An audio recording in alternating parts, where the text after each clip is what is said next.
Hi! Masaganang buhay at magandang araw po sa inyong lahat. Gusto po ba ninyong magtanim ng lemongrass pero wala kayong enough space sa Metro Manila kayo nakatira? Ito po, sa mga ganito pong paso, kaya po sa mga bote ng mineral water, ay pwede po kayong magtanim ng lemongrass. Ang lemongrass po ay plant and forget siya. Kapag naitanim mo siya, ayaan mo lang siya, no? Usbong po yan ng usbong at ang dami pong gamit ng lemongrass. Isa po sa masarap sa lemongrass ay healthy drinks, ano?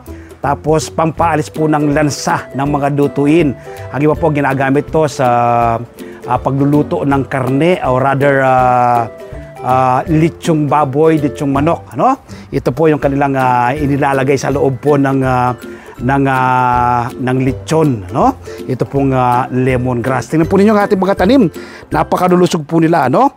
Kapag meron po kayong kahit isang tanim lang nito sa paso o kaya sa bote ng mineral water, all year round po, hindi kayo mawawala ng supply ng lemongrass. Tingnan po natin ang ating mga tanim. Napakaganda.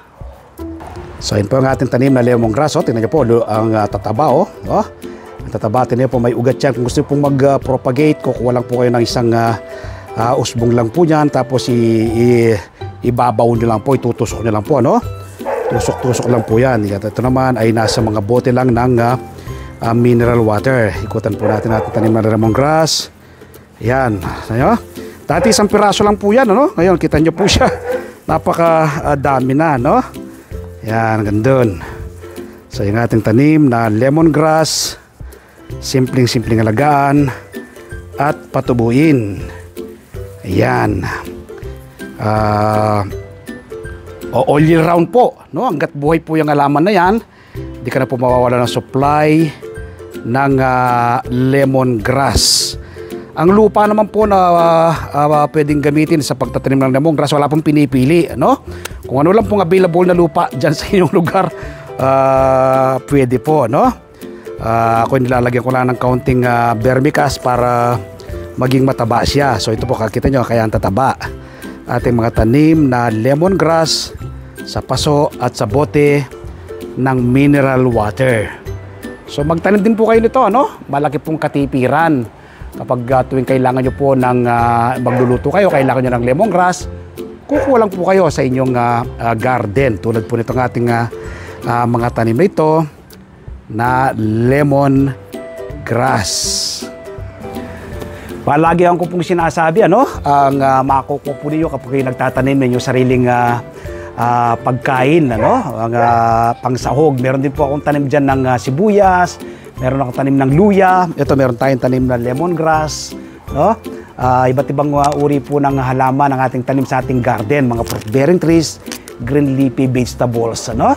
Ang nakukuha po, una, nakakatipid na ako. Ang pera na dapat ipambili ko ng mga gulay, ng lemongrass, ay masya-savings ko na. Pangalawa, masustansyang pagsasaluhan ng buong pamilya. At pangatlo, makakatulong ka pa sa pagpreserba sa ating inang kalikasan dahil ang mga halaman po ay naglalabas po yan ng oxygen na ating pong kailangan. Ano? So, invite ko po kayo this coming Sunday. Panoorin po ninyo ang ating TV show na Masaganang Buhay. At ang i-feature po natin yung step by step na pagtatanim ng lemongrass. At harvesting po tayo ng ating tanim na lemongrass. Tayo po'y magluluto ng masarap at masustansyang tinolang isda with lemongrass ala Magsasaka Reporter. Gulat po kayo, no? Akala nyo po ang nilulutong tinola ay manok lamang. Pero isi-share ko po sa inyo, ibabahagi ko po sa inyo, no? Ang step by step na pagtatanim ng lemongrass at pagluluto ng tinolang isda with lemongrass ala Magsasaka Reporter. Napaka-healthy po nito, no? Lahat po ng sustansya na taglay ng lemongrass makukuha po ng ating katawan dahil from garden to table, no? Pagka-harvest po ng ating tanim na lemongrass, gagamitin po natin sa ating pagluluto. So don't forget, Masaganang Buhay this coming Sunday. Mapapanood po yan alas 7 hanggang alas 8 ng umaga sa 1PH Signal TV, Channel 1 ng TV5. Mapapanood din po sa RPTV, YouTube at Facebook. Kapag araw naman po ng Martes, umagap naman po kayo ng kopya ng Filipino Star ngayon. Meron po akong column sa aking sa Filipino Star ngayon. Ano? Isinusulat ko po sa aking column ang iba't ibang do-it-yourself tips at iba pang sikreto sa pagsasaka. Sa Facebook page, Facebook profile, TikTok, nagbabahagi rin po tayo ng kaalaman, ano? At yung hindi pa naman po nakasubscribe sa ating YouTube channel, mag-subscribe na po kayo, no? Like and share, click the bell button sa kanon, ma-inform po kayo kapag may mga bago akong video upload, video tutorial, upang ma-share ko po sa inyo ang pahiram na talento ng ating Panginoon. So don't forget, this coming Sunday, masaganang buhay, alas 7 hanggang alas 8 ng umaga. Kung gusto nyo pong magtanim ng lemongrass, masundan po ninyo, ano?